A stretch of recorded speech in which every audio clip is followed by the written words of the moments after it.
सभी का स्वागत है। आज हम लोग एंशिएंट हिस्ट्री का जो चैप्टर हम लोगों ने कर लिया बौद्ध धर्म, उससे रिलेटेड एमसीक्यूज आज हम लोग इस क्लास में करेंगे, ठीक है? फिर इसके बाद नेक्स्ट चैप्टर पे जाएँगे और मुझे उम्मीद है कि एमसीक्यू यदि हम लोग साथ-साथ कर रहे हैं तो आप लोगों को डेफ़िनेटली इससे काफ़ी फ़ायदा हो रहा होगा। कुछ चीज़ें आप लोगों को क्लास में एमसीक्यू के दौरान एक्स्ट्रा मिलेंगी, तो जो मैंने क्लास में आप लोगों को पढ़ाई थी चीज़ें या कुछ फैक्ट छूट गए हैं, तो प्लीज़ उन्हें आप जो है सारे साथी नोट डाउन कर लेंगे, ठीक है? तो चलिए पहला क्वेश्चन है, आप लोग आंसर करेंगे सारे के सारे जितने अभी क्लासेस में हैं। आप सभी को मेरी आवाज़ आ रही है तो प्लीज़ एक बार आप लोग रिप्लाई कर देंगे। पहला क्वेश्चन है, गौतम बुद्ध का जन्म कब हुआ था? तो गौतम बुद्ध का जन्म कब हुआ? ये लिखेंगे आप।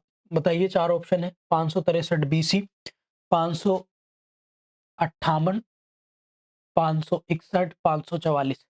ऑप्शन नंबर ए 563 में 563 बीसी में जन्म हुआ था। और कहाँ पर हुआ था? आप लोगों को देखा था कपिल वस्तु के निकट। कहाँ पर? लुम्बिनी, ठीक है? कपिल वस्तु और लुम्बिनी आप लोग लिख लेंगे। और इसके साथ-साथ एक चीज़ और आप लोग लिखेंगे, इनके पिता का नाम शुद्धोधन था और माता का नाम जो है वो माया माया था, ठीक है? 29 वर्ष की एज में घर त्यागा, 6 वर्ष तपस्या करी, 35 वर्ष की एज पे ज्ञान की प्राप्ति हुई थी। कहाँ पर? कहाँ पर हुई थी? निरंजना नदी और पीपल का वृक्ष था। कहाँ पर? बोध गया में, ठीक है? ये सब चीज़ें आप लोगों को याद आ रहा होगा। और बौद्ध ग्रंथों में जब इन्होंने गृह घर को त्यागा था, अपने घर को त्यागा, तो उसे क्या कहा गया? महाविनिष्क्रमण, ठीक है? बुद्ध जी का जन्म कहाँ हुआ था? आंसर इज कपिलवस्तु, ठीक है? निम्न में से कौन सा बुद्ध का दूसरा नाम है? पार्थ, प्रच्छन्न, मिहिर, गुंडाकेश या इनमें से कोई नहीं? क्वेश्चन नंबर 3 का आप लोगों को आंसर बताना है फटाफट से। निम्न में से कौन सा बुद्ध का नाम है? तो आप लोग लिखिए, इनका बचपन का नाम क्या था? जो मैंने आप लोगों को बताया था, बचपन का नाम था इनका सिद्धार्थ। सिद्धार्थ, ठीक है? तो आंसर हो जाएगा इनमें से कोई नहीं, ठीक है? आगे बढ़ेंगे। निम्नलिखित में से किस राजवंश के अभिलेख से इस परंपरा का समर्थन होता है कि लुम्बिनी शाक्यमुनि बुद्ध का जन्म स्थान है? तो किस राजवंश के इंस्क्रिप्शन से हमें पता चलता है, किस डायनेस्टी के इंस्क्रिप्शन से हमें पता चलता है कि लुम्बिनी जो है वो शाक्यमुनि बुद्ध का जन्म स्थान था? तो जल्दी बताएंगे आप लोग, वेरी वेरी इंपॉर्टेंट है। वो लिखेंगे मौर्यंस। और मौर्यंस से भी कौन से इंस्क्रिप्शन से? रुमनदेई। आप लोग चाहो तो लिख लेंगे यहाँ पर, मौर्यंस के रुमनदेई, रुमनदेई अभिलेख से,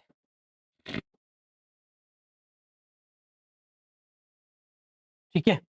ये आप लोग नोट कर लेंगे, वेरी वेरी इंपॉर्टेंट है एग्जाम के पॉइंट ऑफ व्यू से, यानी ऑप्शन नंबर ए इसका सही आंसर होगा। इसके बाद है आपका क्वेश्चन नंबर 5। निम्नलिखित में से कौन एक अशोक का अभिलेख इस परंपरा की पुष्टि करता है कि गौतम बुद्ध का जन्म लुम्बिनी में हुआ था? तो ऑप्शन नंबर डी इसका हो जाएगा, रुमनदेई। इसके बाद है महात्मा बुद्ध का महापरिनिर्वाण कहाँ हुआ? लुम्बिनी में, बोध गया में, कुशीनगर में या कपिलवस्तु में? क्वेश्चन नंबर 6 का आंसर बताएंगे, मैं अभी बता भी चुका हूँ आपको। जल्दी से बताएंगे सारे के सारे बच्चे, वेरी वेरी इंपॉर्टेंट है एग्जाम के पॉइंट ऑफ व्यू से। महापरिनिर्वाण, ठीक है? तो बताइए मुझे, कहाँ पर हुआ था महापरिनिर्वाण? यानी जहां पर महापरिनिर्वाण का मतलब है जहां पर उन्होंने अपना शरीर को त्यागा था, मतलब जहां उनकी मृत्यु हुई थी। तो आप लोगों को बताना है कहां पर होगी। ऑप्शन नंबर सी, कुशीनगर में, ठीक है? कपिलवस्तु में जन्म हुआ, कुशीनगर में मृत्यु, बोधगया में ज्ञान प्राप्ति और लुम्बिनी में, कपिलवस्तु के पास लुम्बिनी। बात क्लियर हो गया सभी को? इसके बाद है गौतम बुद्ध का महापरिनिर्वाण है किस राज्य में हुआ? अंग, मगध, मल्ल, वत्स? आप लोग बताइए। ये टाइपिंग एरर हो गया, महापरिनिर्वाण है तो ये किस राज्य में हुआ, मतलब जो कुशीनारा था वो कहाँ पर था, आप लोगों को बताना है आपको। तो वो है ऑप्शन नंबर ए, मल। और मल्लों की राजधानी क्या थी? कुशीनारा, ठीक है? तो मल्ल प्रदेश में हुआ था, ये भी आप लोग नोट करेंगे। Magadh, most of the candidate Magadh लगाएंगे बट ये मल्ल लिखेंगे। ऑप्शन नंबर सी इसका राइट आंसर होगा। भगवान महात्मा बुद्ध का महापरिनिर्वाण किसके गणतंत्र में हुआ? तो मल्लों के। महापरिनिर्वाण मंदिर अवस्थित है कहां पर? कुशीनगर में, सारनाथ में, बोध गया में, श्रावस्ती में। 9 नंबर बताना है आप लोगों को, वेरी वेरी इंपॉर्टेंट है एग्जाम के पॉइंट ऑफ व्यू से। बताना है आप लोगों को कहां गौतम बुद्ध का कहां पर महापरिनिर्वाण मंदिर स्थित है, कहां पर? तो लिखेंगे ऑप्शन नंबर ए, कुशीनगर में। ठीक है। बुद्ध ने अपने जीवन के अंतिम वर्षा ऋतु कहां बिताई थी? बुद्ध ने अपने जीवन की अंतिम कहां बिताई थी? तो ऑब्वियसली कहां पर डेथ हुई थी इनकी? कुशीनगर में। तो ऑप्शन नंबर क्या हो जाएगा? कुशीनगर। आप लोग इसको नोट करेंगे, वेरी वेरी इंपॉर्टेंट है। ठीक है। लेकिन लेकिन लेकिन लेकिन एक चीज इसमें ध्यान रखेंगे, यहाँ पर थोड़ा सा करेक्ट करेंगे। कुशीनगर में इनकी मृत्यु हुई महापरिनिर्वाण, और अंतिम जो थी, अंतिम वर्षा ऋतु, ठीक है, वो कहाँ हुई थी? वैशाली में। तो ऑप्शन नंबर बी इसका सही आंसर होगा। इसको नोट कर लेंगे सारे बच्चे। ठीक है। बुद्ध द्वारा रूपांतरित निम्न व्यक्तियों में कौन सा अंतिम था? रूपांतरित का मतलब है कि शिक्षा देने वाला। भगवान बुद्ध ने किसको बौद्ध धर्म अडॉप्ट कराया था अंतिम बार? ठीक है। तो ये आप लोगों को बताना है। उसका ऑप्शन नंबर है डी। कौन? वो था कौन? सुबध। शुभद यानी ऑप्शन नंबर डी इसका राइट आंसर हो जाएगा। इसको नोट करेंगे, वेरी वेरी इंपॉर्टेंट थे। ठीक है। इसके बाद है नेक्स्ट क्वेश्चन, गौतम बुद्ध द्वारा अपने धर्म में दीक्षित किया जाने वाला अंतिम व्यक्ति कौन था? तो शुभद, मतलब जिसको सबसे लास्ट स्टूडेंट इनका था, जिसे इन्होंने उपदेश दिया था। निम्नलिखित राज्यों में से किसका संबंध बुद्ध के जीवन से था? अवंती, गांधार, कौशल, मगध। तो इसमें से सही कूट का आपको बताना है कि बुद्ध के जीवन से संबंधित इन किन राज्यों का, ये राज्य वही हैं जो मैं 16 महाजनपद पढ़ाऊंगा ना अब आगे, तो ये वही है। ठीक है। तो आप लोग बताएंगे फटाफट से। 13वां क्वेश्चन नंबर 13 मतलब 13 का कौन सा सही आंसर आप लोगों का होना चाहिए, जिसका संबंध किससे है?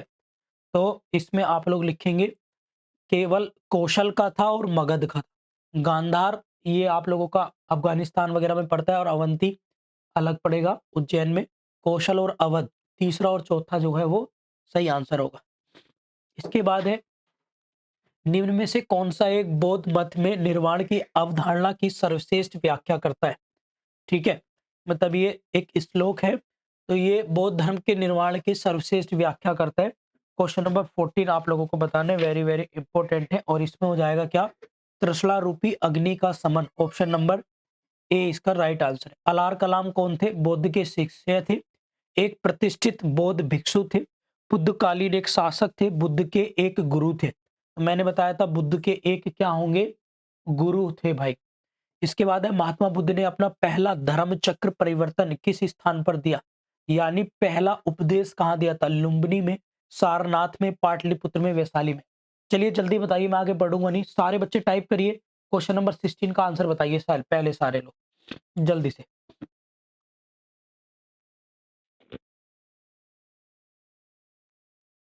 ये क्वेश्चन का बहुत बार आ चुका है एग्जाम में।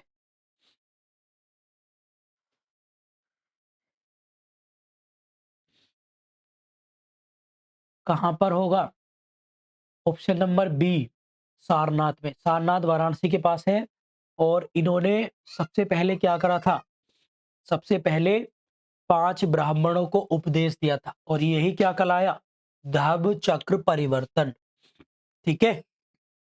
ऑप्शन नंबर 20 का सही हो जाएगा। बुद्ध ने अपना पहला उपदेश दिया सारनाथ में। ग्रंथों में उल्लेखित धर्म चक्र परिवर्तन है, आ, उनका बुद्ध का दर्शन सारनाथ में दिया गया प्रथम उपदेश। ऑप्शन नंबर बी ठीक हो जाएगा। बुद्ध ने सर्वाधिक उपदेश कहाँ दिए थे? वैशाली में, श्रावस्ती में, कौशाम्बी में, राजगृह में। क्वेश्चन नंबर 19 बताएंगे सारे बच्चे। पहला तो सारनाथ में दिया था, लेकिन मैक्सिमम उपदेश कहाँ दिए, ये आप लोगों को बताना है, वेरी वेरी इंपॉर्टेंट है एग्जाम के पॉइंट ऑफ व्यू से। बताइए सर्वाधिक उपदेश कहाँ दिए थे? तो वो लिखेंगे कहाँ पर? लिखेंगे लिखेंगे कहाँ पर? वैशाली में या श्रावस्ती में? बताएंगे जल्दी। तो ऑप्शन नंबर क्या होगा आपका? बी, श्रावस्ती में। बुद्ध कौशाम्बी जिसके राज्यकाल में आए थे, वो बुद्ध कौशाम्बी किसके राज्यकाल में आए थे? मतलब जब कौशाम्बी भगवान बुद्ध गए तो किस कौन राजा था उस टाइम? शतानीक, उदयन, बोधि या निच्छू? तो क्वेश्चन नंबर 20 का आप लोगों को आंसर बताना है, फटाफट से बताइए जल्दी से।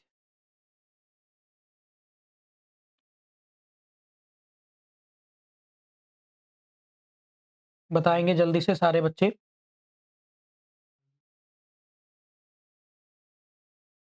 ऑप्शन नंबर लिखेंगे उदयन, ऑप्शन नंबर लिखेंगे बी उदयन। ठीक है। बुद्ध की मृत्यु के पश्चात प्रथम बौद्ध संगीति की अध्यक्षता किसने करी थी? मैंने कल आपको बुद्धिस्ट काउंसिल लिखवाई थी, तो पहली बुद्धिस्ट काउंसिल की अध्यक्षता किसने करी थी? तो वो करी थी महाकश्यप ने। ठीक है। और प्रथम बौद्ध संगीति आपको पता ही है अजात शत्रु के समय राजगृह में हुई थी, राजगृह में, अजात शत्रु में। अच्छा, कमेंट बॉक्स में बताइए तीसरी बौद्ध संगीति किसके शासनकाल में हुई? तीसरी तीसरी बौद्ध संगीति किसके शासनकाल में हुई? इसके बाद लिखेंगे प्रथम बौद्ध परिषद का संचालन निम्नलिखित में से किसने किया था? तो महाकश्यप ने करा था। मोगलीपुत्र ने तीसरी का करा था, तो अशोक ने कराई थी। ठीक है। सप्तपर्णी गुफा स्थित है सांची में, नालंदा में, राजगृह में, पावापुरी में? तो बताएंगे जल्दी से, ये है कहां पर? आपकी राजगृह में।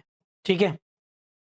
भगवान बुद्ध के महापरिनिर्वाण के बाद पहली बौद्ध संगीति हुई थी कहां पर? भगवान बुद्ध के महापरिनिर्वाण के बाद पहली बौद्ध संगीति कहां हुई थी?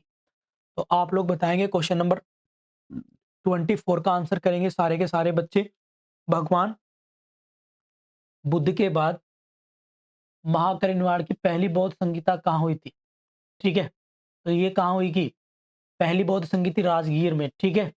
बस सही हो गया। बौद्ध धर्म के महायान शाखा के औपचारिक रूप से किसने शासनकाल में प्रकट हुई? आ, महायान शाखा। महायान शाखा तो आपको मैंने बताई थी ना हीनयान और महायान। नोट लिखवाया था कल क्लास में कि जब फोर्थ बुद्धिस्ट काउंसिल हुई थी तो उसके बाद हीनयान और महायान बनी, तो किसके? और मैंने बताया था कुंडन में हुई थी कनिष्क के शासनकाल में। तो ऑप्शन नंबर डी सही हो जाएगा, क्योंकि महायान शाखा कनिष्क के शासनकाल में ही डेवलप हुई थी। कनिष्क के शासनकाल में बौद्ध सभा नगर किया गया था कहां पर? कुंडन यानी कश्मीर में। किस शासक के शासनकाल में किस शासक के शासनकाल में चतुर्थ बौद्ध संगीति का आयोजन किया गया? कहां पर? आ चतुर्थ कनिष्क। किस शासक ने चतुर्थ बौद्ध संगीति कश्मीर में आयोजित की थी? तो ऑप्शन नंबर कनिष्क सी हो जाएगा। निम्नलिखित में से विचार कीजिए, बुद्ध में देवतारोपण, बुद्धित्व के पथ पर चलना, मूर्ति उपासना तथा अनुष्ठान, इसमें से कौन सी विशेषताएं महायान बौद्ध मत की हैं? तो क्वेश्चन नंबर 29 आप लोगों को 29 का जो है वो आप लोगों को बताना है, वेरी वेरी इंपॉर्टेंट है। और इस क्वेश्चन को लिख लेंगे सारे बच्चे, महायान बौद्ध के मत करके लिख लेंगे, और ये क्वेश्चन आप लोगों का आ सकता है। ठीक है। तो इसकी तीनों ही बातें ठीक हैं। बुद्ध में देवतावरोपण, बुद्धित्व के पथ पर चला और मूर्ति उपासना और अनुष्ठान। ठीक है। तो तीनों ही ठीक हैं किसके अकॉर्डिंग? महायान बौद्ध मत के अनुसार। निम्नलिखित 4 स्थानों में हुई बौद्ध संगीतियों का सही कालक्रम नीचे दिए गए कूट से ज्ञात करें। वैशाली, राजगीर, कुंडनवलम, पाटलिपुत्र। तो इनकी बौद्ध संगीतियों का सही कालक्रम आपको बताना है। क्रोनोलॉजिकल में देखो पहली कहां पर हुई थी? पहली तो राजगीर में हुई थी। तो दूसरा देखो ऑप्शन एक सी में और डी में, और आपकी कुंडन सबसे लास्ट में हुई होगी, चौथा। तो ऑप्शन नंबर 3 सबसे लास्ट में, यानी ये सही हो जाएगा। तो पहला फिर वैशाली में हुई थी, दूसरी और तीसरी कहाँ हुई थी? पाटलिपुत्र में। कुछ याद हुआ आप लोगों को? ये बुद्धिस्ट काउंसिल का क्रम है अकॉर्डिंग टू क्रोनोलॉजिकल ऑर्डर में। ठीक है। प्रथम बौद्ध संगीत समिति का आयोजन हुआ था तो अजात शत्रु के शासनकाल में। निम्नलिखित में से किस शासक ने द्वितीय बौद्ध का आयोजन कराया था? तो कालाशोक ने। इसके बाद है बुद्ध के जीवन के 4 महत्वपूर्ण घटनाओं, उनके संबंध 4 स्थानों को नीचे उल्लेख है। यह 2 स्तंभों में अंकित है, इनका आपको मैचिंग करनी है। तो अब आप लोग मैचिंग करेंगे, इसमें जल्दी से मैचिंग करेंगे। जन्म कहाँ हुआ था भाई? बताइए जल्दी से सारे बच्चे। जन्म लुम्बिनी। एका थ्री देखो, एका थ्री इसी में है। फिर ज्ञान प्राप्ति आप लोग बताएंगे बोध गया, तो दूसरे में। फिर प्रथम विचम सारनाथ, और निधन कुशीनगर, यानी ऑप्शन नंबर 3 सही हो जाएगा। ठीक है। ये माइंड की एक्सरसाइज हो रही है आपकी। इसी से सारे, और अब टॉपिक मत पढ़िएगा, जो मैंने लिखाया उसको मत पढ़िए, एमसीक्यू दोबारा कर लीजिए बस। एमसीक्यू दोबारा करने से चीज़ें और याद हो जाएँगी। आप में से बहुत सारे बच्चे कहेंगे एमसीक्यू तो करते नहीं है और टॉपिक पढ़ते रहते हैं। एमसीक्यू ही दोबारा कर लो एक बार, तो सारी चीज़ें ऑटोमैटिक दिमाग में रिवाइज़ हो जाएँगी। ठीक है? भारतीय कला में बुद्ध के जीवन की किस घटना का चित्रण मृग सहित चक्र द्वारा किया गया है? क्वेश्चन नंबर 34 का आप लोगों को बताना है। वेरी वेरी इंपॉर्टेंट है एग्जाम के पॉइंट ऑफ व्यू से। ठीक है, तो इसका मृग सहित किया गया है ऑप्शन नंबर सी, प्रथम उपदेश को। फिर ये आप लोगों को ये आ गया है, एक तरफ इनके घटनाएं हैं और किस सिंबॉलिक चीजों से बनाई गई हैं। तो देखते हैं इसको, फटाफट से लिखेंगे। जन्म, तो जन्म को किस चीज को इंडिकेट किया गया है? प्रथम प्रवचन को धर्म चक्र परिवर्तन कहा गया है। तो बी का 2 देखेंगे, बी का 2 ए में है और डी में है। और अगर हम बात करें तो आप जन्म, आप लोग बताइए, जन्म, जन्म है, प्रथम प्रवचन है, महाबोधि त्याग, इनके सामने मैचिंग है, मतलब चिन्हों के अर्थ हैं। तो आपको बताना है त्यागने का क्या है, महाबोधि का क्या है, इसके मैचिंग करेंगे। प्रथम प्रवचन को तो चलो धर्म चक्र परिवर्तन कह दिया, ये तो हमारी समझ में आ गया है। तो आप लोग बताएंगे। और जन्म को कहा जाता है इनके कमल। जन्म को क्या कहा गया? कमल, यानी ए का 4। ए का 4 किस में है? या तो बी में है या डी में है। ठीक है, फिर इसके बाद आपने देखा महाबोधि। महाबोधि वृक्ष भी है और बोधि वृक्ष इसको बोलते हैं गया में, यहाँ पे ज्ञान की प्राप्ति हुई थी। तो सी का फर्स्ट, सी का फर्स्ट, ये सी और डी में आप लोगों को देखने को मिलेगा। और बचा लास्ट में त्याग, घोड़ा ही इन्हें लेके गया था। इसके बाद त्याग, तो डी का 3, और डी का 3 केवल इसमें है, तो यानी ऑप्शन नंबर डी आप लोगों का राइट आंसर हो जाएगा। ठीक है भाई, क्लियर होगी बात सभी को? इसके बाद है करमापा लामा, तिब्बत के बुद्ध संप्रदाय के किस वर्ग का है? ठीक है, तो ये इंपॉर्टेंट क्वेश्चन कर लेंगे। गोलुप्पा, कम्युप्पा, साक्यप्पा, लिंगप्पा। तो इसको देखेंगे फटाफट से। ये लिखेंगे ऑप्शन नंबर बी, लिखेंगे, लिखेंगे कयुप्पा, ऑप्शन नंबर बी। तिब्बत का ये बुद्धिस्ट संप्रदाय है। महात्मा बुद्ध के संबंध में निम्नलिखित कथनों में कौन सा सही है? इनका जन्म कपिलवस्तु में हुआ, उन्होंने बोध गया में ज्ञान प्राप्त किया, उन्होंने वैदिक धर्म को अस्वीकार किया, उन्होंने आर्य सत्य का प्रचार किया। तो आप लोगों को बताना है कि इसमें ठीक कौन सा होगा। ठीक है, सही बताना है आप लोगों को।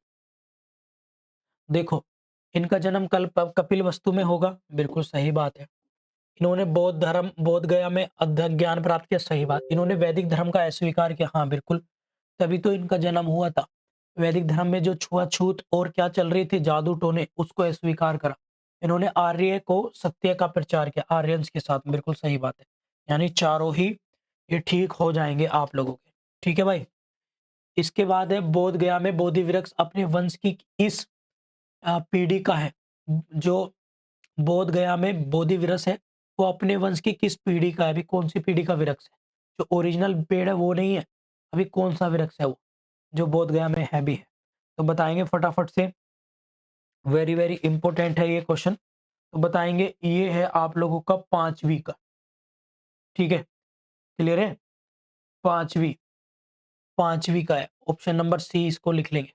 बुद्ध के उपदेश किससे संबंधित है? आत्मा संबंधी विवाह से, ब्रह्मचार्य से, धार्मिक कर्मकांड, आचरण की शुद्धता व पवित्रता से। तो 39 हम लोग देखेंगे फटाफट से। लिखेंगे, लिखेंगे, लिखेंगे, बौद्ध के धर्म किससे रिलेटेड है?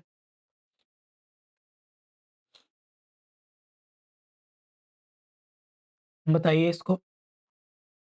आचरण की शुद्धता और पवित्रता से। ठीक है, आचरण की शुद्धता और पवित्रता से, इसको आप लोग लिख लीजिए। ठीक है, और इसका लास्ट क्वेश्चन है आप लोगों का। हम 40 ही क्वेश्चन करेंगे आज के इसमें। गौतम बुद्ध ने अपनी मृत्यु के उपरांत बौद्ध संघ के नेतृत्व के लिए निम्न में से किसे नामित किया था? ठीक है, मतलब बौद्ध धर्म का अगला जो लीडर होगा वो कौन होगा? तो इसे हम लोग देखेंगे फटाफट से। वो होगा कौन? ए, उसका नाम है, आप लोग याद रखेंगे, बौद्ध धर्म की मृत्यु के बाद देखेंगे उपाली, अंगद, महाकश्यप या इनमें से कोई नहीं।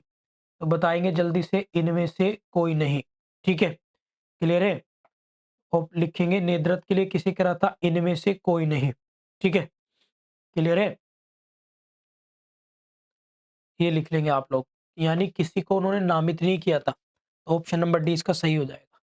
तो आज हम लोग केवल 40 एमसीक्यू देखेंगे। अभी इसके दूसरे पार्ट में आप लोग खुद ही ग्रुप में डाल दूँगा।